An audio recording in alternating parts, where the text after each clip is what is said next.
To the woman who taught me about once upon a time, about that place somewhere over the rainbow, that roses were red and violets were blue, who made magic happen at the ends of Decembers, beginnings of Septembers, whose arms were the safe havens from the storms pouring out as tears because yes, I'm still afraid of the dark.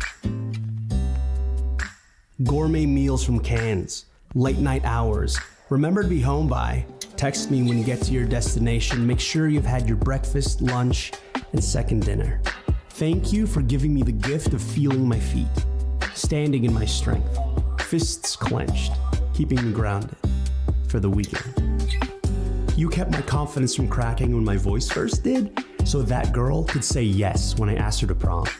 Remembered all my locker combinations, so I flipped that tassel, crossed the stage into what I thought was the other side of the rainbow. And boy, was I wrong, because rainbows only come after the storms. We're on the same boat, me and you, because I miss Dad too. Once upon a 9 to 5, I'll call you on the weekend. Flight got rescheduled, dinner on the table. It sure got cold. Dropping knowledge that I only picked up when pieces of my heart were on the ground. Strength in vulnerability. Love without expectation. And tell Mom you miss her. So Mom, I miss you. Thank you for the once upon a time, for being at the end of that rainbow, for stopping and letting me smell the roses, for helping me find my voice so that I could have my happily ever after. So dear Mom, I love you.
I started booking some voiceover there initially, and that's what happened. I didn't realize we both had the same experience of like our musician spouses saved us during the You want to get in a voiceover, marry a musician. Yeah. That's the Strong work. idea. Strong work. Oh, my turn. So I'm Karen Huie. My first mic was a TLM 103 because a voiceover friend of mine said you should go down to Guitar Center and tell them what you want to get and tell them to line up some mics for you to try. So I tried all the different mics, and of course, smartly, the last one they had was the TLM 103. Like the other ones you could get for $50, and that one was $1,100. And I said, ooh, I really like this one. So I went for it, and I got the TLM 103, and then it was only, you know, and I've had my home studio for about 20 years, and it was only in the last couple of years I got the Sennheiser 416 because my neighbors swim in the summer, and the shotgun will narrow the ambient sound. And then how I got into voiceover, because I can speak Chinese. That's how I got into voiceover, because they were casting, believe it or not, back then, 30 Chinese speakers for this mini-series called Marco Polo. That was the first one. That's how old I am. And they had 15 Cantonese speakers and 15 Mandarin speakers. So that's how I got into the room and started to understand. And with 30 people, you can kind of just sit back and watch what everybody else is doing and start to understand. So that's how I got into looping. I've been looping since probably 1981 or 83, and I've done about 3,000 shows. And I'm also an actor. My show just got canceled in November. It was called Welcome to Flatch on Fox. But that's okay, we had 2 seasons. On to Matt. Hi, I'm Matt Yang King. I use at home, I use an AKG C214. However, for you guys, I would highly recommend that you just go on YouTube and type in whatever your gender is, whether or not you have a high, low voice, and type in microphone shootout.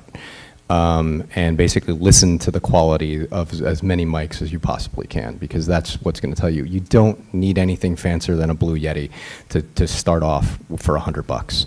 And really, the best thing is the quality of your room. And you can do that very simply with a semicircular shield, right, that you can get for $70 off of any Amazon or wherever.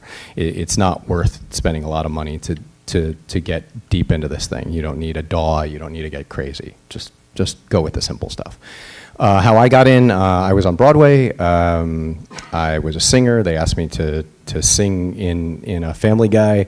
I did that, and Chris Zimmerman heard my stuff and basically said, you should have a voiceover agent. And I said, okay, and did it. And then I got into a very early video game company called Blizzard, and they basically put me in playing a character named Illidan, and it turned into a big honkin' deal. So, you know. My name is Johnny Young. So my situation is a bit different from everyone's. I have an SM7B, and the only reason why I have an SM7B is because I stream video games, and that's the only reason why. I don't know anything about mics. I don't know anything. And to your point, I mean, you don't need anything. I booked Overwatch, World War Z, and Apex Legends off of my MacBook and my earbuds. That's legitimately my Apple earbuds. And they called me into Warner Brothers, and then, so it goes to show you, does it help? Sure, but again, we're all actors and we're acting, and so the performance is what matters. And like everyone here, I was an on-camera actor, again, stage, theater, film, television. And the way I got into voice acting was I was shooting a war movie in Istanbul, in Turkey, and it was awesome. It was awesome. It was really cool. But I was flying back and forth from Istanbul to LA, shooting while doing realist.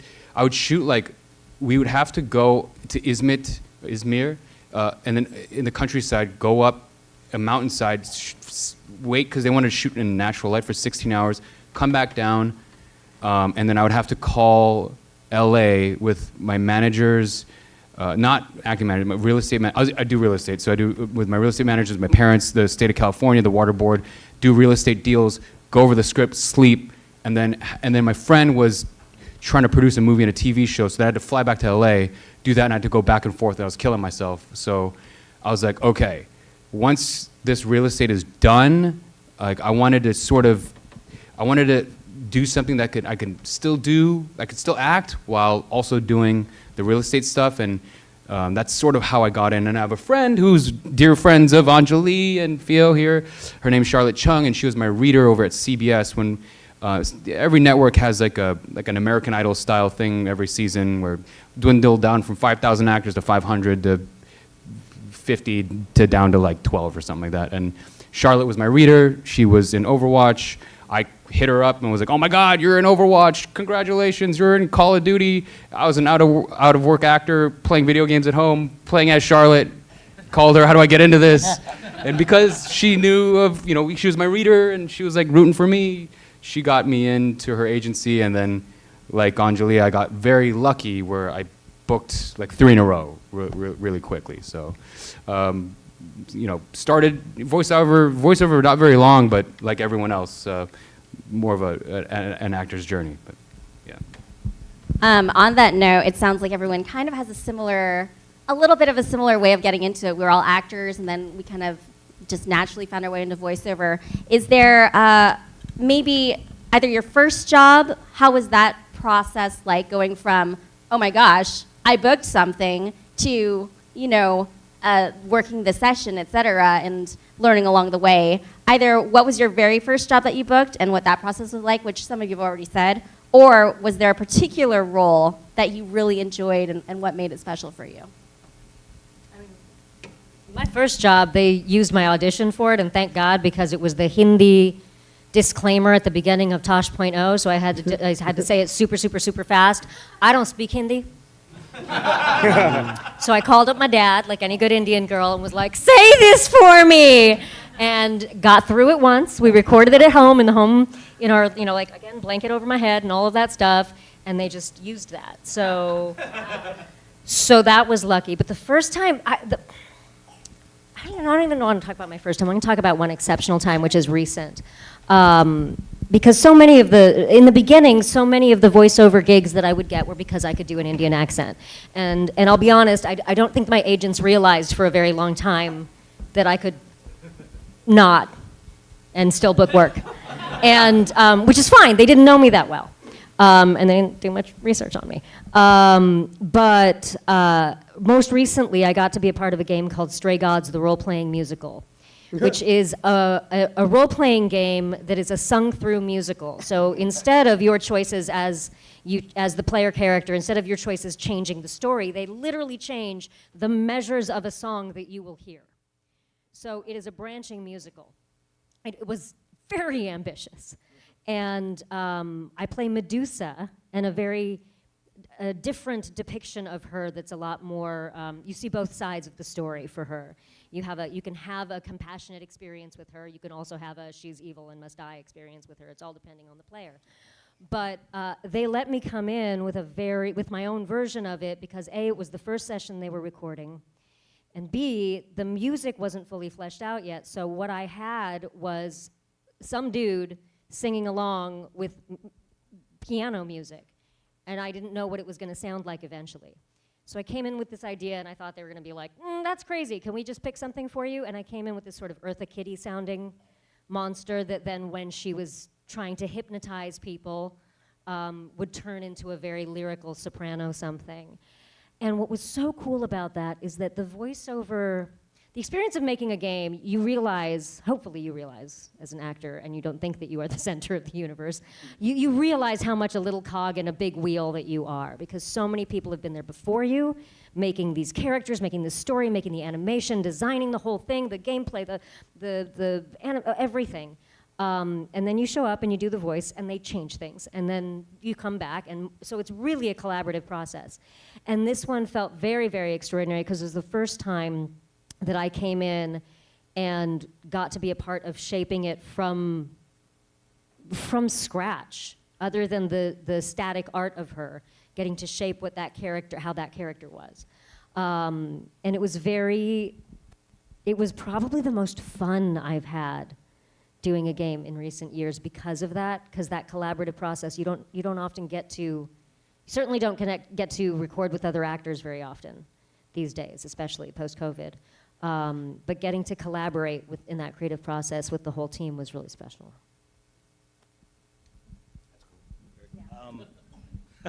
I'll go with most special. Well, recently we got to do a couple episodes of What If, Marvel's What If on Disney Plus. Thank you. And we did that. That was like height of the pandemic, and we recorded that at home in our home studio. And a couple years later, when it comes out, we watching it, and there I am doing a whole episode with Cate Blanchett, and that's just pretty cool, So that's yeah, very cool. So that was probably so far definitely one of my highlights. A lot of fun. And I got to do, that's right. Oh, I that's got right. to do Cate Blanchett's voice. That's right. In Mandarin. Chinese. Yeah, that's right. That's right. Yeah, in What If. Yeah. That was a big thrill. That was the first time I voice matched her, even though she was speaking Mandarin.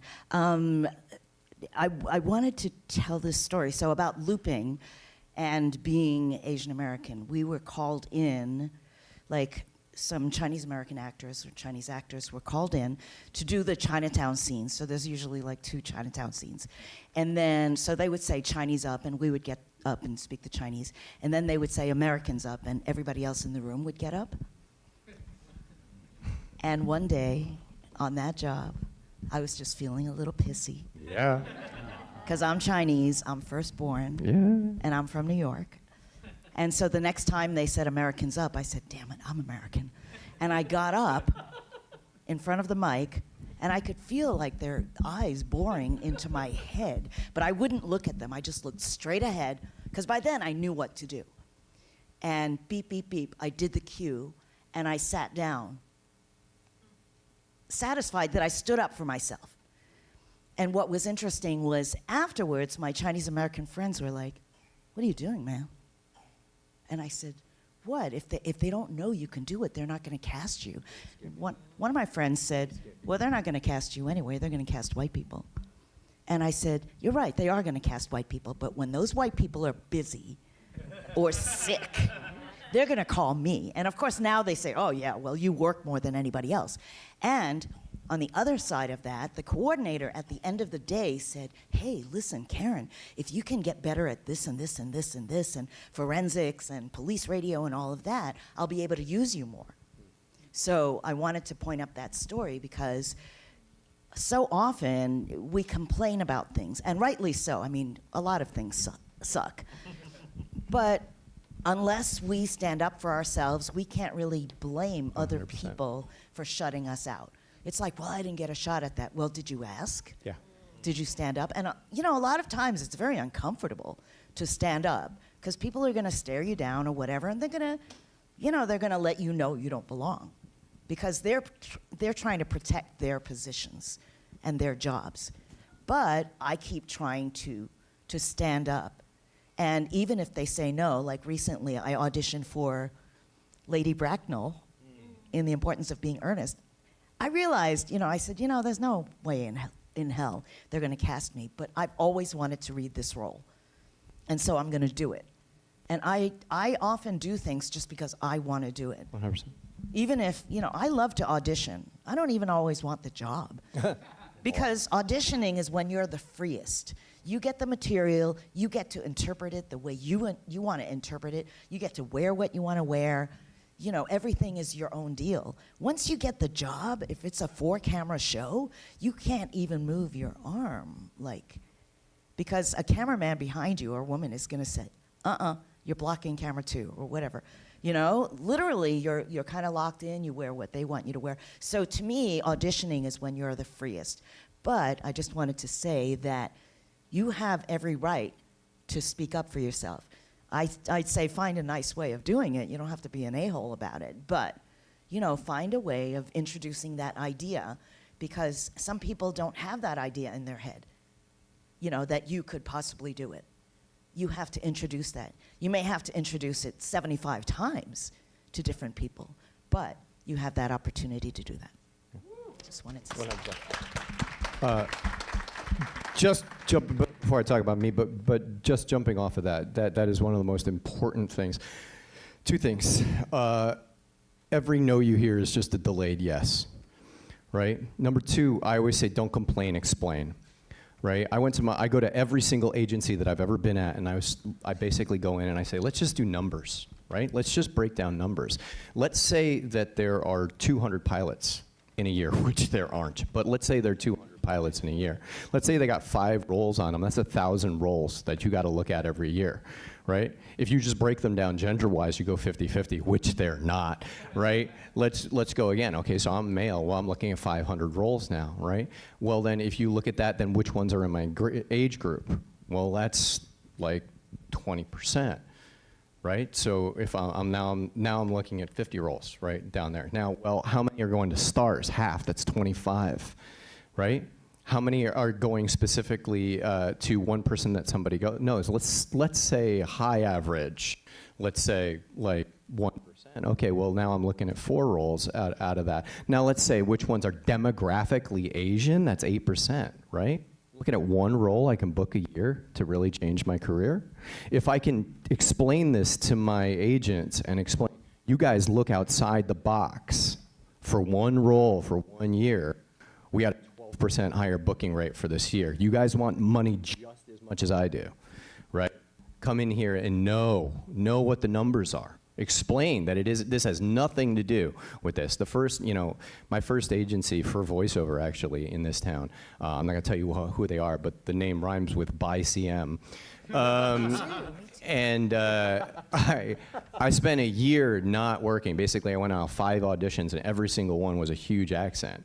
And I walked in at the end of the year to them, and I was like, I've only been sent out 5 times. And they went, yeah. And I went, well, first, my name's Matt King, and I sound whiter than white people. I'm from Connecticut. Like, I will fuck up some white voice. So what the fuck are you doing? And he said, I'm sorry, we're by CM. I can only send you out on things that are ethnocentrically inclined. To which my response was either going to be, oh, so sorry, and just bow my way out, or I was going to vault the desk and do it. But I did neither of those things. I just said, I'm sorry, this relationship's not going to work. I fired him and I went on. Because the whole point is that they're here working for you. And if they're not working for you, you're done. Now, when I got my new agent and AVO Talent, they are the best in Los Angeles, in my opinion. And they have done really well by me. They basically throw the breakdowns up in the air, shoot it with a shotgun, and go, oh, these have M's on them. Let's put Matt on that. And the thing that you look at with that is I've been given the opportunity to do something. Guillermo del Toro said, as a 40-year-old man, you should be making your inner 12-year-old happy. And I've been able to do Transformers and G.I. Joe and play a Chinese Jewish guy who had a restaurant called Shalom Hunan and be able to do that and to be able to do these incredible roles on Love, Death, and Robots and work with Alberto Mielgo and with Fincher and do these stupid auditions that were like, hey, we want you to do the same 15 lines 30 times each. And then we'll call you back for a callback and a callback and a callback, each time doing them 30 times. And I'm like, they have to have it by now. But nope. And they finally called me back for it. And it was amazing. It was one of the most incredible experiences of my life. But that being said, the thing that made my inner 12-year-old the most happy was I was a geeky gamer. And I played Cyberpunk 2020 as a tabletop game when I was in high school addictively. And I saw the breakdowns come out for this, and I looked at it, and I went, I know exactly what this is. And so I went in on that role, and they said, we'd like to explain to you what this game is. And I was like, no, let me explain to you what this game is. And I told them the whole plot of the game, and I've never seen a director's face get whiter in the room. He just went white. He was like, was there a leak? Did you find out? I was like, no, man, look at the breakdown. I'll tell you, like this. The only thing I don't know is who's playing Johnny Silverhand. And they said, it's Keanu Reeves. And I was like, oh, this is on. And then I explained to that casting director very clearly that I had a role in this game. I don't care if you cast me as little girl number 4. I am in this game. And he said, no, let's try you out for Cara Uridine. And I knew exactly where that was. I had spent so much time thinking about the character for years that was just well and truly done. And being able to play a guy who was like down 75 and being able to play that role and be able to do that has been incredible. And the fact that he's the first queer character that you could romance in a video game, that was unbelievable. And the number of people who have reached out and reached out to me on Cameo and said, could you please tell me that it's okay? And could you help me on this day? That has been worth the whole experience more than anything. Being able to touch people and know that you've touched those lives and being able to help people when they're at the bottom. So just last thing, I went to one thing, constantly practice. If you wanted to make money, and it's not right now, it gets an hour of practice a day. We're Asian, figure that shit out. Come on, you play violin, right? If it is making money and you want it to make more money, it gets half an hour of practice every day. That's just what it is, straight down. Now, with that, I went and I did an acting class, and I noticed that there was this picture, and I was like, that's Tony Sepulveda. And the guy said, yeah, that's Tony Sepulveda. Oh, you know Tony? I was like, yeah, Tony was the first casting director that I went in front of for West Wing, and I got a recurring on West Wing, and it was amazing. He goes, you remember Tony? I was like, yeah, the purple pants. I remember the whole thing. And he goes, oh my God. He goes, Aaron Sorkin would just go and get crazy on Sunday night, write 19 characters, and we'd have to cast them by 1 p.m. next day. And I was like, wow. He goes, yeah, everybody was afraid. And I had this epiphany that everybody in the line is afraid, right? The executive producers were worried about losing their money, right? The producers are worried about like showing off for the executive producer. The director's worried about losing their job. The writer's worried about doing it right? Everybody's worrying about getting their union wage or not making their health insurance or whatever it is, all the way down the line, until you get to one person in the line who is afraid before they have a job, and that's us, right? Now, here's the thing. If you're afraid for your job, if you're desperately afraid that you're going to get fired, right? Do you want somebody who comes into the room who's like, I really hope they like me and I hope I do this right? Or do you want somebody who comes in the room and just goes, guys, I don't know if this is what you want, but I got you. You're okay, because I got an idea. And if you walk into that room, no matter what it is, no matter whether it's voiceover and you're embodying through that character, or if it's on camera, the most important thing is to realize you're taking care of a bunch of other human beings. Take care of them, right? Take care of them. And if you do that, you will book so much more through that confidence. All right, that's my last. I mean, I made Matt to audition for me. I think just send him in. But yeah, I mean, just off of going what you were saying, like I talked to like some of our castmates like JB Blanc, who's fantastic director, actor, like a lot of these guys, and everyone says the same shit, okay? Fucking train. It's the fucking Olympics. Like, you want to be an actor? Act, train, do theater, practice, make film, do something. If you're going to be a doctor, you're going to be a doctor. You're going to go to med school. You're going to train. If you're going to be an athlete, you're going to train every day, 6 hours a day. Like, the people that you're auditioning against, they're consuming 6 hours a day. They're in three different classes. They're doing theater on top of that, going on auditions. They're murdering out there, and that's the competition. So, going off of what you're saying, it's in order to gain that confidence, when you get that, and when I say train, it's like, you want to get the reps in, and the more reps you do, the more you fail, the better you'll get. And it's just with like anything. And then the more specificity you'll have, the more confidence you'll have. And like Matt said, you walk in the room, and my thing is, I used to be deathly afraid and black out, but now it's like, yo, watch this, check this out, check this out. Not what you're looking for? All right, let's have some fun. Let's do this. It's like, you want to be confident enough in yourself and be prepared enough that, you're bringing something in, but you're malleable enough, and also you're having a good time, because people like having a good time. It's fun. But going back to the question, everyone that games, anyone that knows me, knows my answer. The role that changed my life is crypto and Apex Legends. I love video games just like Matt does. I love video games. Hell yeah. When I was doing television and film, that's what I would do. And just like, you know, when I walked into my agency, when Charlotte introduced me, they were like, do you have a reel? I said, no, but I know more than you. Believe me, trust me, trust me. It sounds crazy. They sat me down for an hour, the whole team. I was like, I know that my friend's working on the new division and blah, blah, blah. Da, da, da, da, da. I'm like, dude, this is what I do. This is what I do. Like, so they tested me. When I read for Apex Legends, just like you, I saw the script. I was like, I know exactly what this is. This is either Titanfall 3 or this is Apex Legends.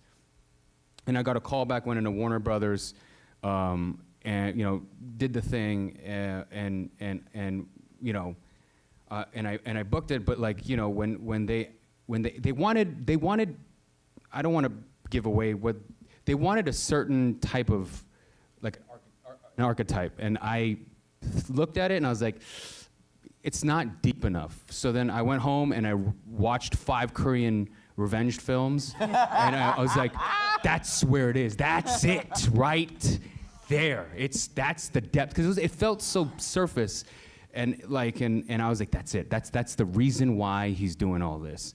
And then I came in and you know, and I booked it. But again, you know, this is all fun and it's all great. But again, it's still a job, you know, and it's a job, and you know, we're a small cog in this large machine that makes a ton of money, and you gotta be on point. I mean, yes, is it fun? It totally is. You want to be a lovely person, but at the same time, it's the most fun when everyone is operating at 100%. You know, when the cinematographer, the lighting guy, the engineer, you, the director, the writer, you guys are going back and forth, and what about this, what about this, what about this? Cool. And then you create this beautiful thing. That's when it's the best, I think. But I 100% agree with you. The passion has to be there, the training, you know, it's such a difficult industry. And speaking of, we touched upon it a little bit, the diversity issue. We're all POC, and specifically, sometimes POC and women can often face unique challenges in our industry with subsetting and marginalization. What are some issues that you have personally encountered on your journey, and how did you tackle that? Can I? Please. I'm usually very specific about most of the stuff, and I'll deal, because my first audition was, I walked in and they literally said, you know, here's your necktie, here are your chopsticks. And then literally about 10 minutes later, I was standing on top of a table singing Sweet Caroline in a Japanese accent. And then I was like, God, I went to RADA for this. And then I got down and I was like, I really hope I get that job. And I was like, what is wrong with me? Thus began the schizophrenia.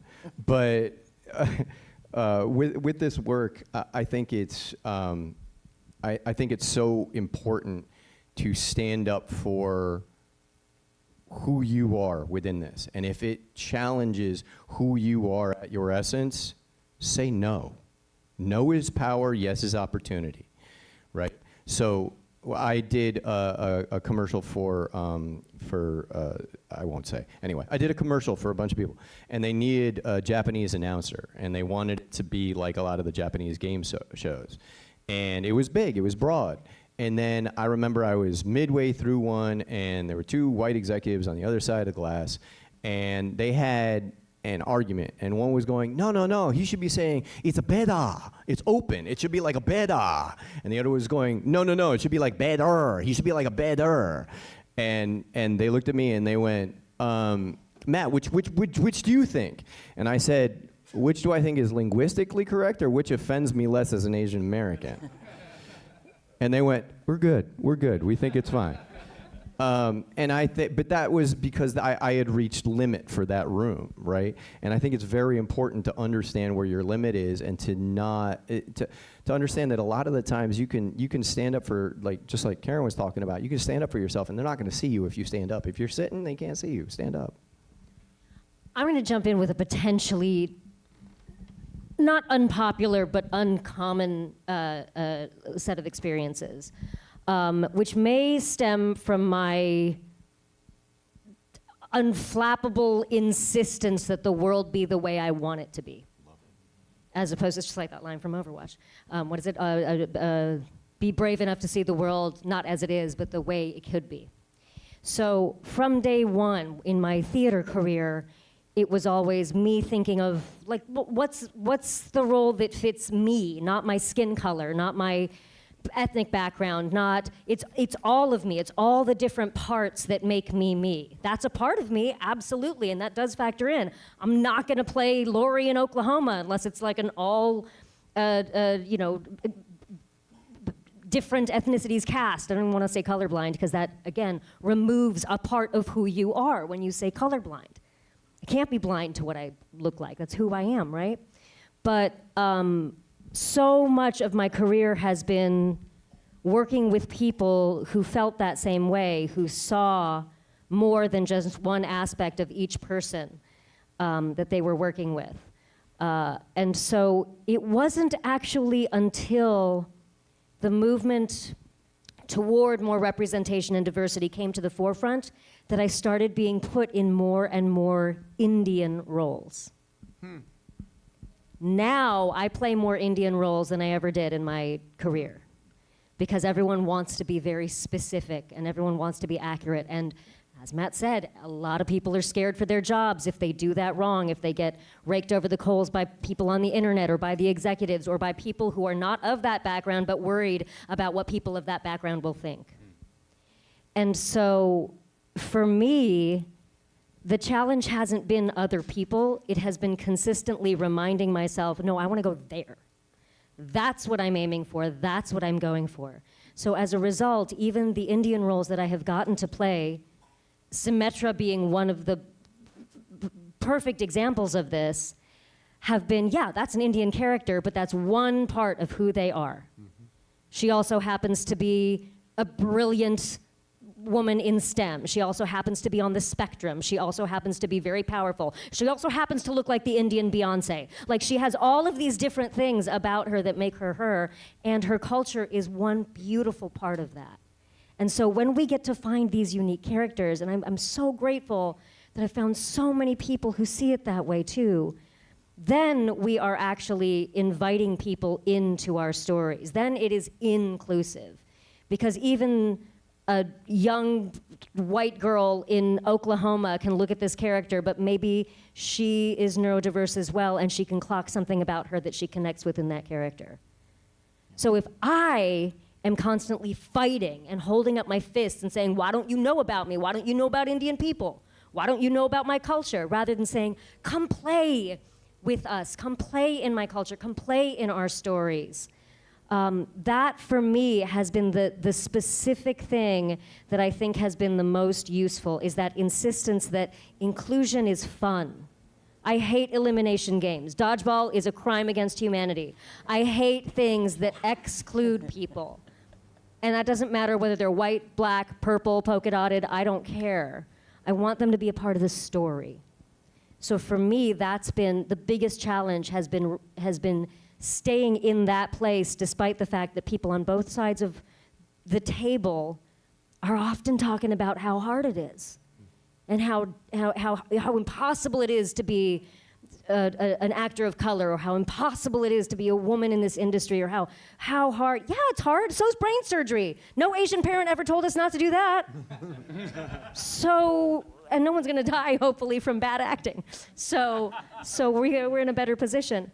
But yeah, that to me has been the biggest challenge, is having that mindset, holding on to it tenaciously, and knowing that I think that's the way forward for all of us, is to tell those stories about unique people who happen to have a set of characteristics that includes this one thing that people want to define other people by. So well said. Yes. I want to say something that's probably also unpopular, and that is, I think that from the time we're born and we function in the world, we have our own feelings about what we want to do, who we are, who we want to be, or whatever, and the world reflects back to us how they see us.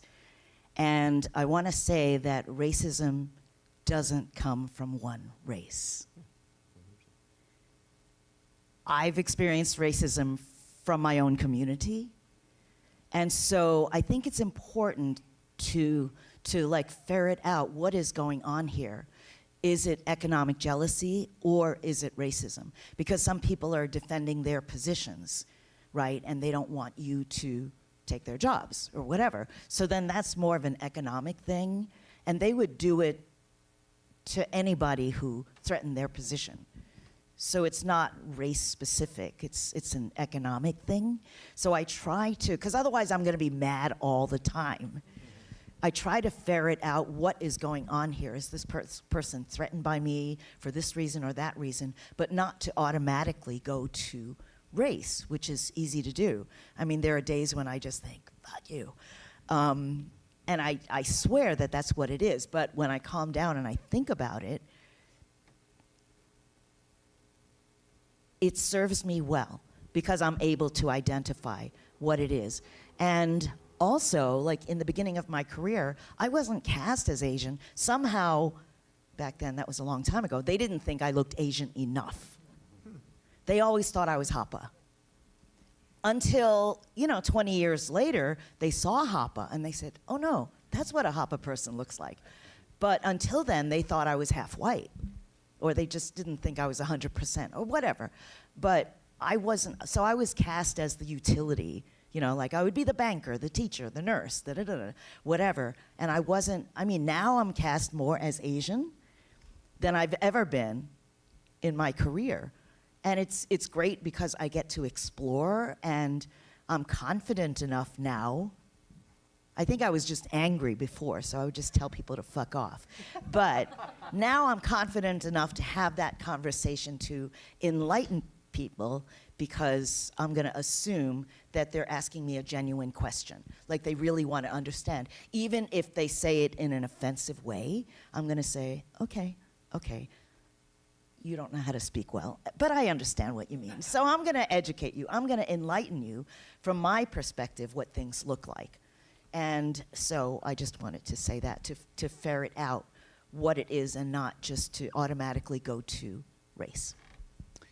Yeah, I think these lovely people here speak a lot better than I do, so I agree with everything that they're saying. So I'm gonna try to add on to this. But I agree, it's like, life is not fair, and that's just life. You're born poor, you're born here, you don't have money, you have money, you're this, life sucks sometimes, and it's not fair. And you can't control that. You can't control any of that. But what you can control is your craft, how you look.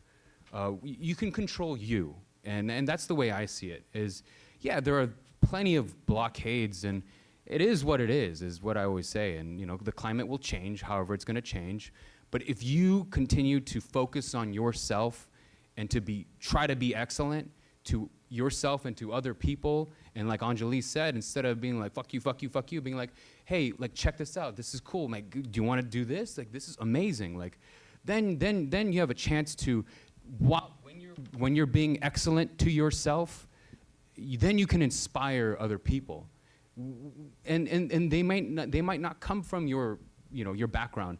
She and I just recently went to an event, plenty of fans and from different backgrounds, and they were super excited. And that's what we're trying to do. We're trying to tell story and trying to tell our side of the story and inspire people. So I think what we can do is control what we can control, and inspire. I don't know if that made any sense. I'm sure they put it better than I did, but yeah. It absolutely Yeah, I feel like that was very well said. Can I just say one more thing?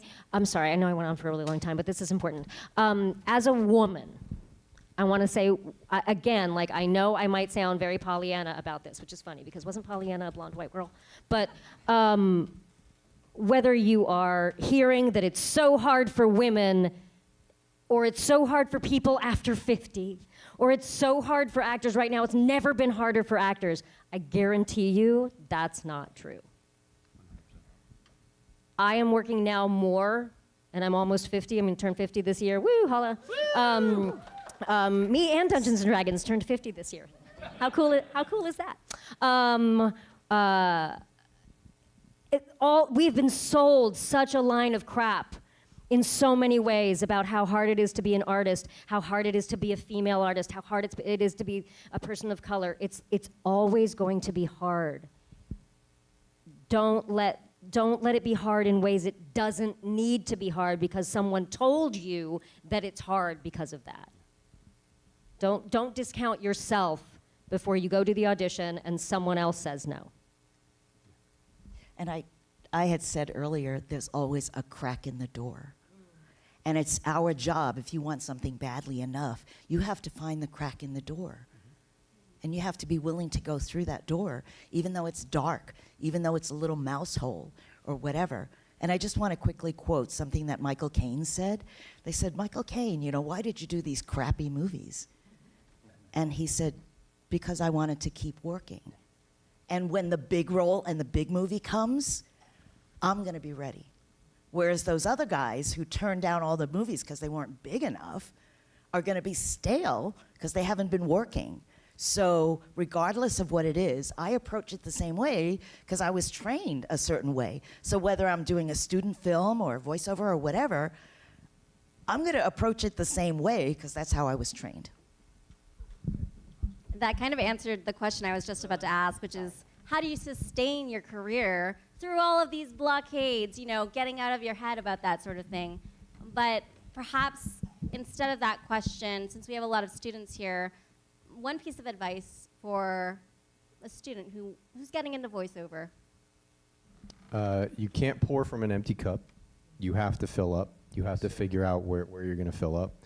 One of my I had a great voice teacher at NYU who, my parents used to march me to art museums and I have to look at every single piece of art. And my voice teacher challenged us one time to create a character and to go in an art museum and look. And I was like, ugh. And she goes, what's the ugh? And I was like, my mom used to march me in front of every single picture. And she was like, why? And I went, what are you talking about? She went, do you really expect that every single artist is going to speak to every single person? She goes, it's not. She goes, does the Mona Lisa really mean anything to you? And I was like, eh. She goes, exactly, right? There are all sorts of genres of music. There are all sorts of kinds of art. She goes, here's the thing. You're going to go to the Met, and you're not allowed to spend anything more than 5 minutes in every gallery, right?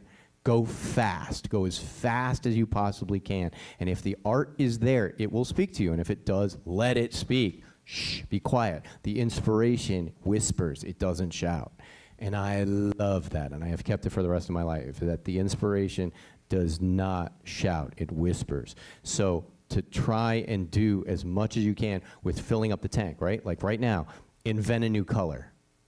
You can't. You can only do it with whatever the palette that you already have is, right? So if you want to be a great artist, you have to go watch, you have to go see, you have to fill up that palette as much as possible and do it fast, right? Watch things on double speed on YouTube. Go to as many art galleries as you can, but fill it up, fill up that tank because you can't pour from an empty cup. Yeah, going off of what Matt said, I mean, my mother taught me that, she's like, you're not gonna go to college, you're gonna do this stupid thing called acting, and travel the stupid world, see everything, and I'm so grateful for that.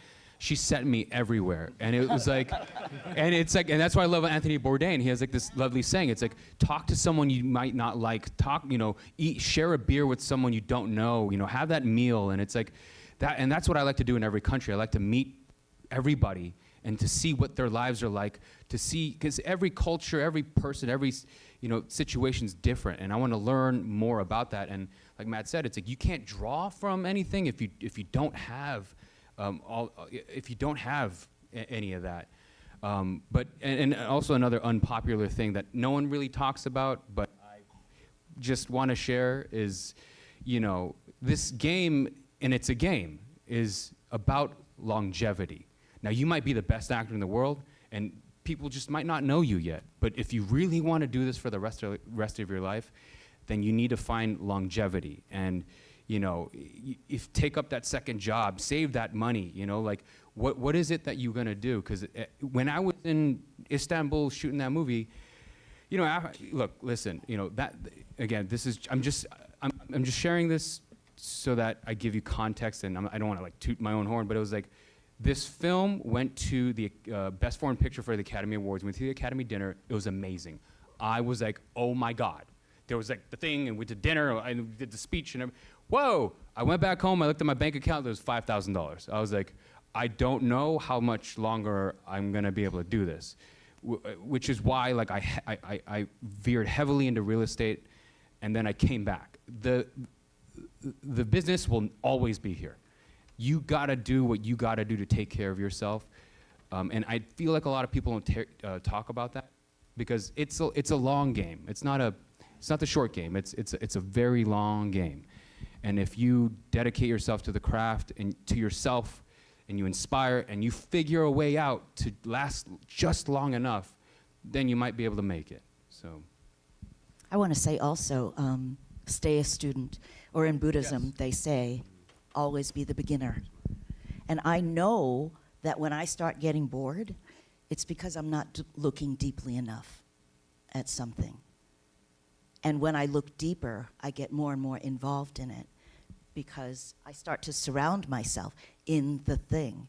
And I look deeper into each thing. It's like, you know, I mean, it's the typical thing, like any role or any breakdown that you get, it's like, who directed this? Who wrote this? What did they do before? Who were the people who worked in this before? And then really getting involved. And then it's like filling up your cup, because then you have all of these resources. And by being a beginner, you're putting the other stuff aside. It'll always be there because it's part of your muscle memory. But by being a beginner, you start looking for new stuff and deeper stuff and stuff that you've never done before. Like I teach a voiceover class, and I always tell them, when you're reading a string of words, that's one of the things I have them do, reading a string of words, whatever occurs to you, like if all of a sudden you want to go into a nasal thing or whatever, and you start talking like this, to let yourself go into that, lean into that, because there's somebody in there who wants to speak, and to let that person speak, because you don't want a job to be the first time that voice comes out of your head. You want to introduce yourself to that voice and to see what it can do. So, you know, be a beginner and really look deeply into things.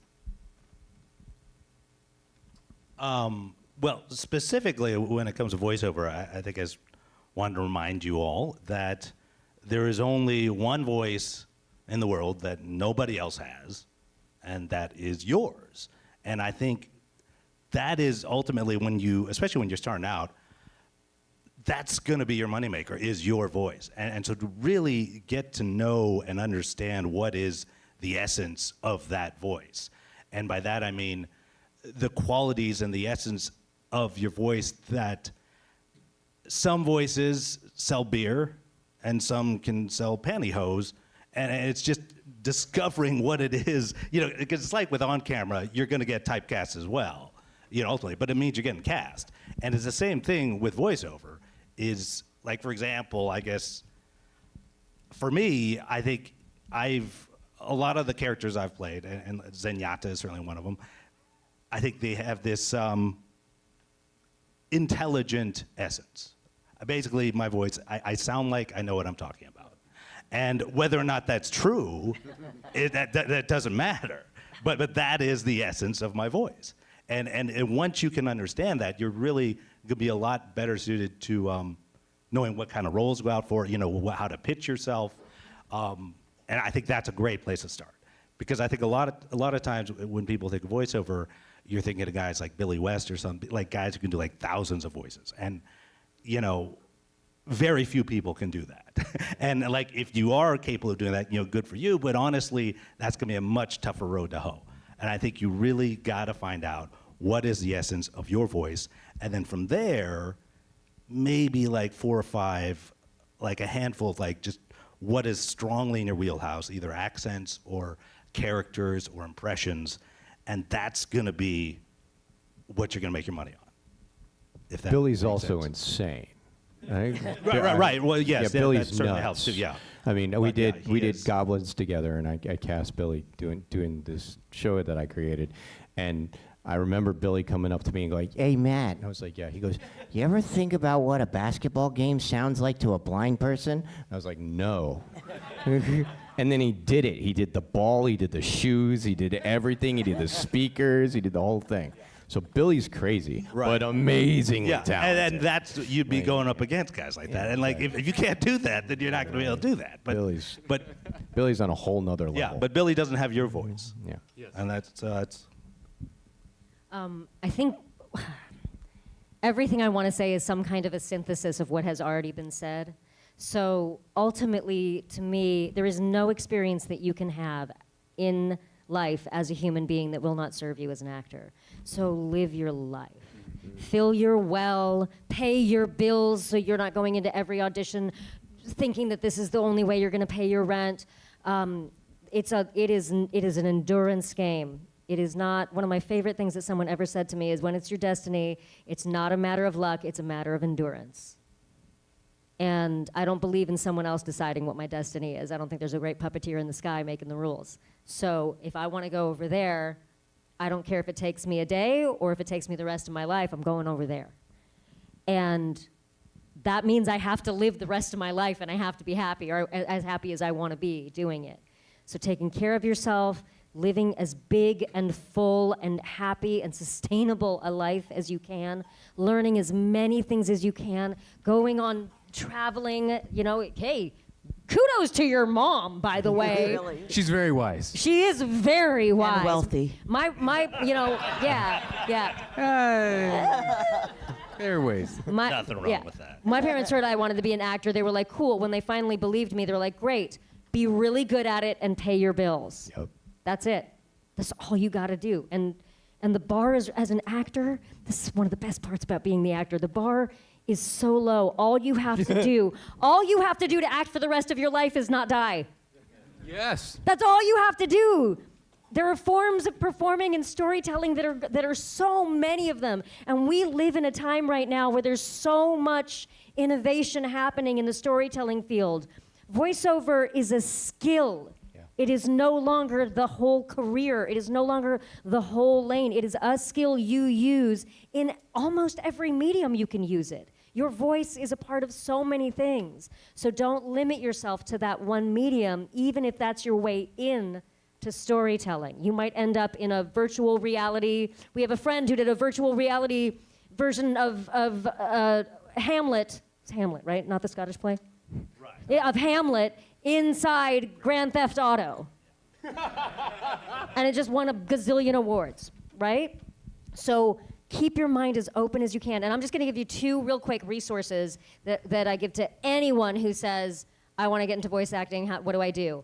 iwanttobeavoiceactor.com. D. Bradley Baker. D. Bradley Baker, who is a living legend, talking about people who can do crazy things with their voices, created this specifically because so many people asked him, how do I get into voiceover? There is a slew of technical and specific information you can get there from beginner to advanced. And skillshub.life, which is the brainchild of Jennifer Hale, another living legend, and also Guinness Book of World Records record holder for the most prolific female voice actor in video games.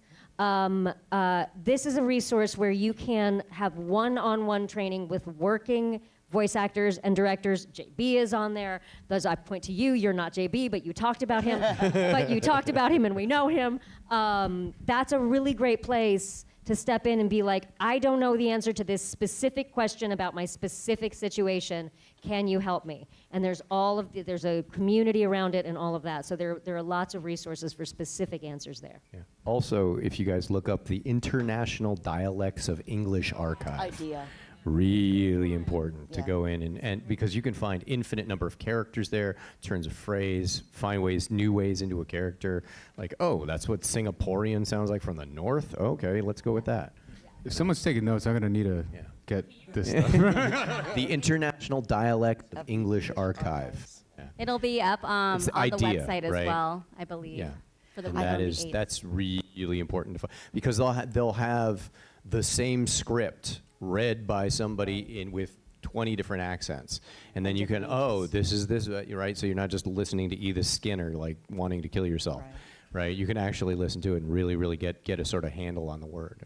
Along those lines, I just want to say also embrace your heritage.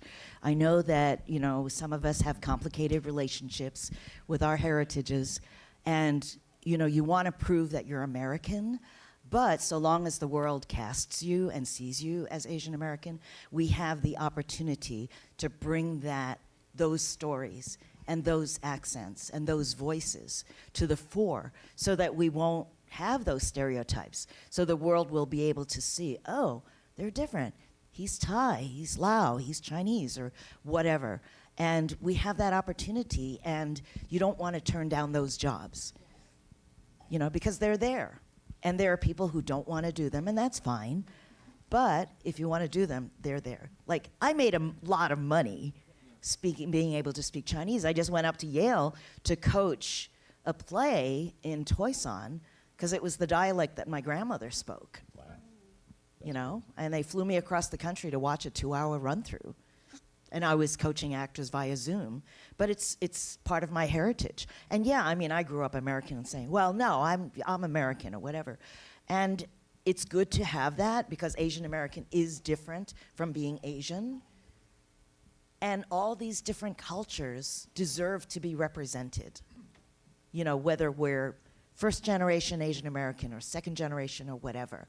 The world deserves to see that we're all different.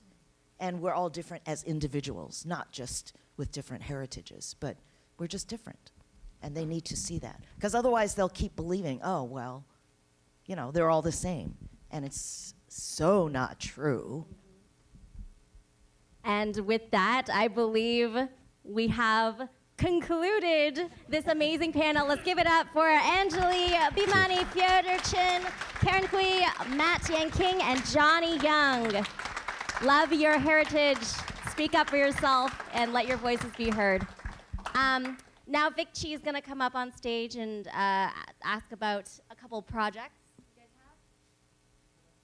Q&A, right? Oh, it's the Q&A part? All right, we're going to open up the Q&A. Please keep the questions to the essence of the panel.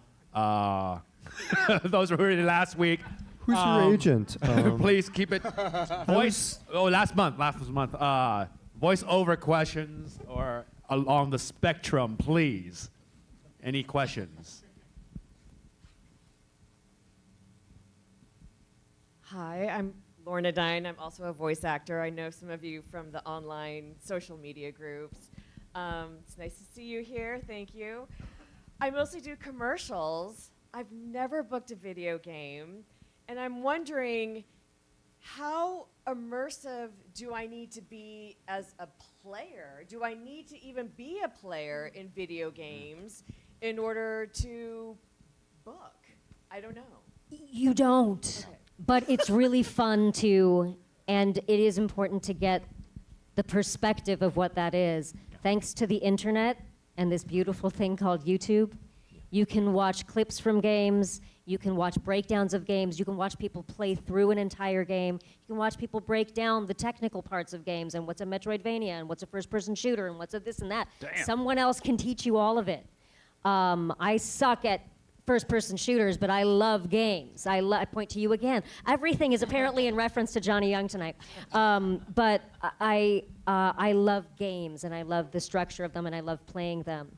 And if you can find one after you do that research that feels like it's a low lift or something that you might be into, I encourage you to jump into one that has had a big life, because feeling what it's like to have the experience of being a player and be immersed in a story that you are getting to tell kind of helps you know what exactly you are trying to create for the player, not just for the people you're auditioning for.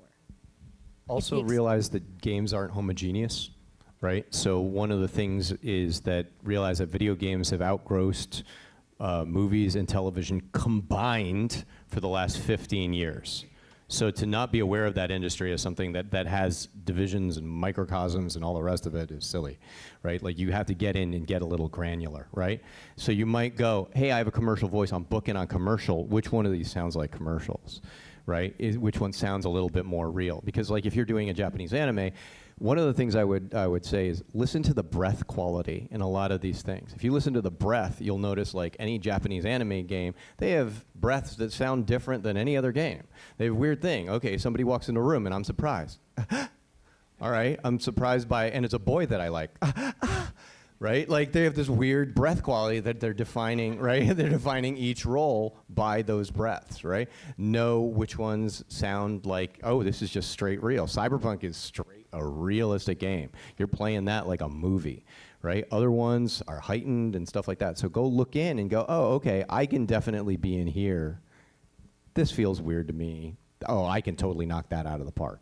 But realize, yeah, there's niches, and just as much you'd want to choose to be on a rom-com or in something that's more Scorsese-like, same thing with video games. Yeah, like just to go off of what they were saying, like, you know, when you're in acting class, they tell you, like, this is a single cam, this is a multi-cam, this is a single cam comedy, like, and there's pacing and there's world building, and, you know, you don't have to play the game, but just like Anjali was saying, or Matt was saying, it's like, the more familiar you are with what you're reading and what these people want, it's just going to help you more, you know. And so with pacing or voices or, you know, how animated is this, how crazy is this versus like how real is this, and, you know, maybe it's a combination or maybe, you know, all that stuff. So. But if you want to play games, we're here for you. I love games. We love I play it. so many games. So many games. All about the games. Also, if you don't have time, like if you have an audition due tomorrow for a video game, you can also go on YouTube and look up certain games and look at the voice actors, and you'll see Matt and, you know, this panel, and you'll hear the different prototypes because they have snippets of the characters that they play, and you'll get a sense of how grounded it is, you know, or how granular it is, how gravelly or whatever, or how high pitched, or, you know, how fast paced. You'll get an idea because if they have a number of the lead actors or the bigger roles, you'll get a good sense of how different their voices are and their deliveries are. But your voice is gorgeous. Yeah, Your totally. speaking voice, just your speaking voice is gorgeous. So I can't wait to hear you in a game. Yeah. If I could be so lucky. It ain't luck, it's endurance. Yes, that's right. And training.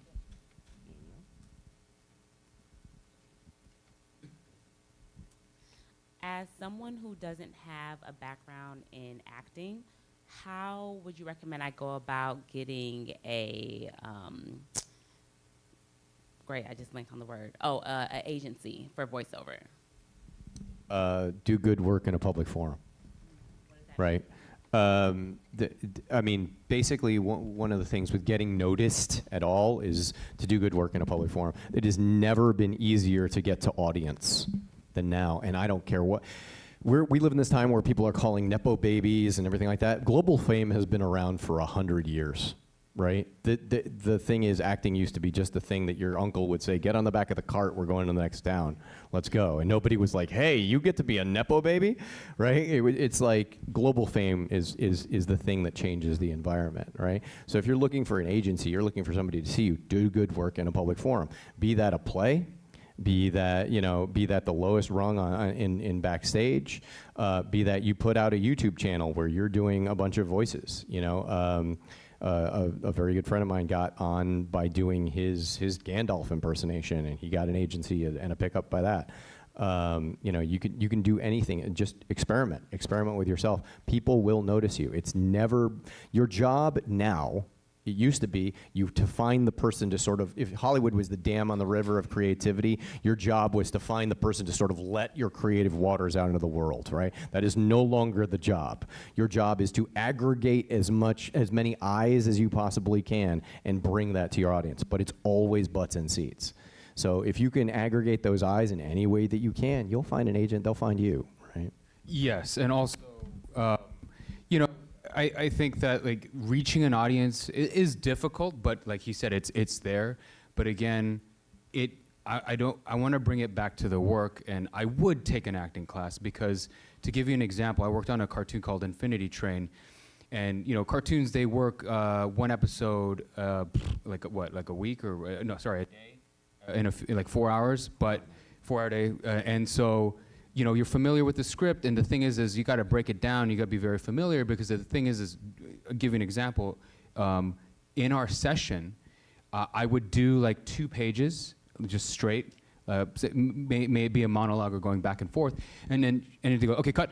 Okay, Johnny, that was great, but for when you're entering, I want you to not go so hot so that on line number 3 you can slow it down, so that on the comma you can kind of punch it up, so that on line number 6, then you can hit the on the, so then you can go a little faster, so that on line number 7, then you can really take it in, so that on the next page, on line number 13, that's when you can really start going at it. But I want you to think about your mother. That's what I want you to really think about. So that line on number 17, that's when your big moment is, so you can slow it down, hit the period, and then you can let it go. All right, ready? Everyone, go. So it's like, if you can't digest that, it's like, you need to go. And I'm writing notes while they're doing it, and I might like miss 2 or 3 notes, but then they'll go again. But it's like, if you start to freeze and stuff, there's the writers and production's going. So that's why you gotta, it's good to train. Because if you're like, oh my God, then it's like, uh-oh, And every master class already exists on YouTube. Uta Hagen has classes. Sanford Meisner has classes. Yeah. They're all there for free, and there's 2-3 hours long. Just go watch it again till you integrate it. Also, for me, like in looping, I've brought in, so many actors, and it's hard enough for me to get somebody into the room, but I can't get them rehired. Only they can do that. And if you don't show well, believe me, when you walk into the room on a job, they're paying you $1,000 for that day. And everybody's watching you. If they don't know you, everybody's watching you. Not to be mean, but just because they don't know you. So they're trying to get to know you, and they're watching you. And if you can't deliver, you won't be invited back. And nobody will say anything. You just won't get the call anymore. And you don't want to squander that opportunity. And it is an opportunity when you are ushered into a room for a job. And so to be ready, so that you can show yourself well. And I was also going to say, filmmaking has never been more democratized. You can shoot stuff on your phone and put it up. Yep. And as much as you could put up there, the better. I was on a show called Welcome to Flatch on Fox for 2 seasons. The lead and somebody else on that show got discovered off YouTube. And the lead got discovered, she was doing stand-up in church basements. Not at the Comedy Store, church basements. And producers are having their staff comb the internet looking for talent. Because back in my day, I had a sitcom pilot deal. They had to pay me $30,000 to develop my play. But now they don't have to do that because they just go to YouTube or TikTok or whatever and just comb for talent because the actors or the producers, actors or directors or writers are putting up their own material. So they don't have to invest $30,000. They can just look and say, no. Who's that guy? Call that guy and bring him in. Jacob Collier, my latest music crush, is like 29 years old. He was a bedroom musician like Billie Eilish and Finian, whose mom I used to do voiceovers with. So Jacob Collier in the UK, he made all his music in his bedroom for his own entertainment. And he put it out there, and he got an email from Quincy Jones and Herbie Hancock. He was invited. Quincy Jones flew him to Switzerland to open for Herbie Hancock.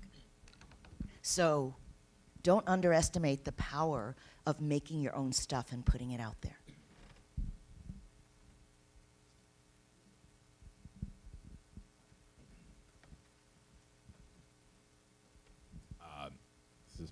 I just want to ask, what other kind of skills and or experiences do you take when you're creating characters, acting, right? What are the kind of skills and experiences do you bring into your work? It's like Anjali said, All live your of it. life. Yeah. You really never know what's going to serve you until the job or the audition comes up. Yeah. Yeah. And especially, this is another, I think it's a misconception that if you're a voice actor, your physicality doesn't matter. And your physical, like how you are standing or how you're moving or how comfortable you are in your body doesn't matter. Like all of my physical it all fits in there. So, gosh, I can't think of, I can't. Everything. So like when I went to HB Studio in New York to study acting, and I took a dialects class, I took everything that everybody else took. And in my dialects class, I just studied the brogue and British RP like everybody else, and I thought, oh, this is fun. But then when I went out into the world, nobody told me, well, you're probably not going to have to use these. And then there was a movie that I was looping on, I forget the name of it right now, but it took place, it was about settlers. And they said, okay, we need Irish brogues. And everybody in the room, there were like 20 actors in the room that day, everybody just took a step back, away from the microphone. And then me and this Jewish woman were the only two left standing there. And we did the Irish brogue for any time it was needed in that movie. And I said, oh, being a cheap Chinese person, I was like, oh, I got my money's worth from taking that dialects class. It came out useful.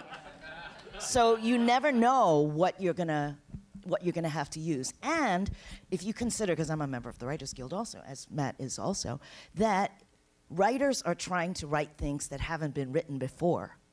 And so it's like, not every movie is going to take place in an advertising agency. They're going to find obscure things that are interesting.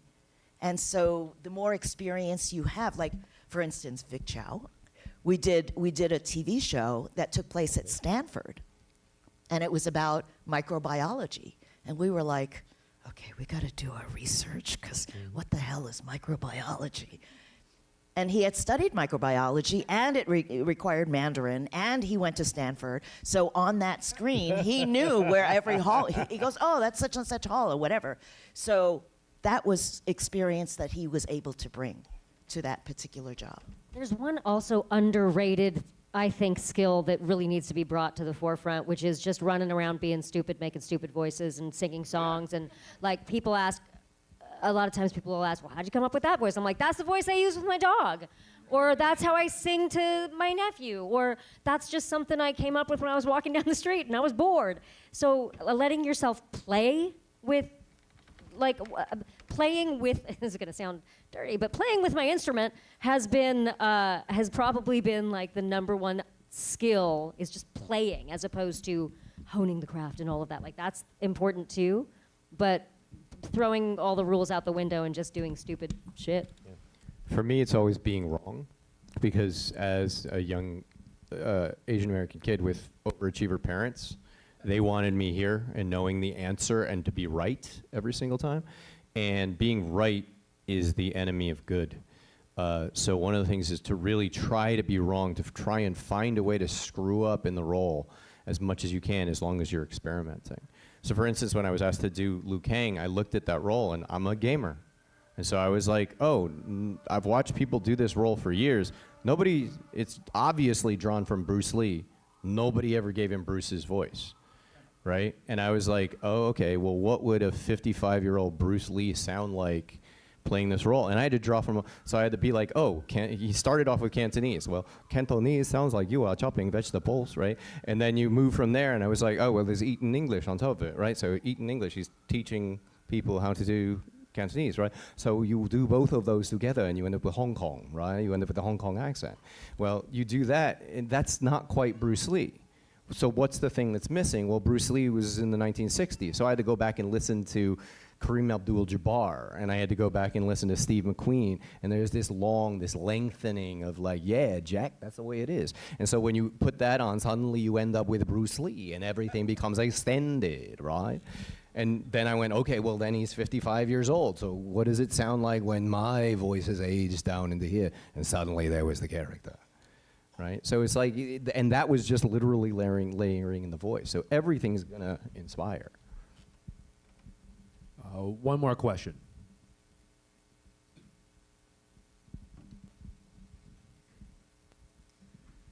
Hi, guys.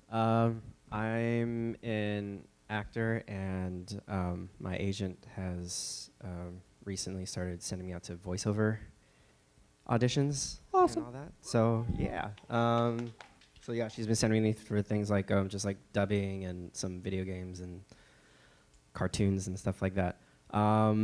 I guess going off of what you said earlier, Johnny, about like reps and stuff like that, what would you guys, if you can share, if you don't mind sharing, what would you recommend in terms of like exercises that you would do in terms of like either honing the craft or like prepping for an audition? Dubbing's a class. you would be getting paid to take acting class. So don't take off dubbing. Dubbing is you get to watch amazing actors. I mean, if you get to work on Korean shows specifically, oh my God. Koreans can throw down like nobody, right? Like it's crazy. Like the ability to be still and it like comes out of it. It's unbelievable. So to be able to try and impersonate what they're doing and to own an essence, I did my first dubbing by accident and I was like, how much am I getting paid? Do I really want to do this? And then I was like, oh, that guy's that, oh. And I literally called up my agent right afterwards. I said, I want as many of these as I possibly can just so I can practice. So like dubbing is a great way to get paid and to work, you know, to practice. Yeah, yes. And also, we're just really angry all the time. That's what it is. We're just, You're all the Hulk in Avengers. But dude, honestly, like, I would, you know what I do? You know, personally, what I think, my girlfriend is a sweetheart because I have a room and I'm like, fuck it, like in the room by myself. But like when I'm auditioning, I literally just act it out as if it's a film audition.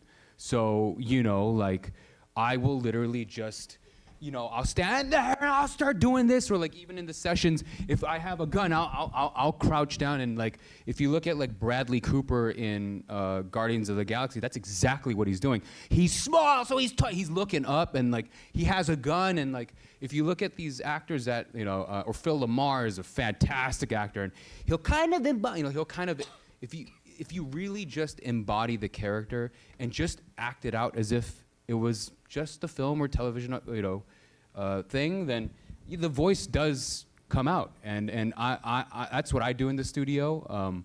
I just need space because I walk around and I'll just try to sort of do that. And because the thing is it will really help propel your intentions, because all the mic is just a recording tool, right? The lights are just to light your face, and the camera is just to capture picture, and that's all it is. But the performance is a performance. So yeah. Also, if you watch 1920s through 1940s films, right? Don't forget, now we're in an age where we're honoring films. So people who are doing film are looking back at film as a way to do their inspirations.